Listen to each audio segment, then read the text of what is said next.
औरत का अकलौता बेटा था।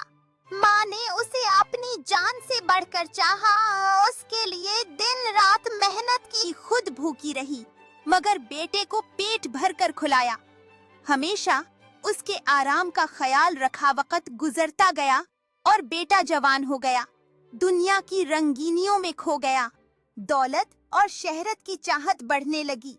एक दिन माँ से मामूली सी बात पर झगड़ा हुआ और बेटा गुस्से में घर छोड़कर चला गया। माँ दरवाजे पर खड़ी रोती रह गई। दुनिया ने बेटे को दौलत, इज्जत और हर आसाइश दी, लेकिन सुकून न दे सकी। महफलों में हंसता, लेकिन दिल खाली खाली रहता। शहरत और माल के बावजूद तन्हाई उसे सताती रहती कि साल बाद वो वापस गांव आया। पुराना घर खाली था। एक पड़ोसी ने बताया, तेरी माँ तुझे याद करते करते दुनिया से रखसत हो गई। बेटा कब्रिस्तान पहुंचा और माँ की कब्र के पास बैठकर रोने लगा। कहने लगा, उम्मा आज समझ आया, सुकून तो आपके साए में था।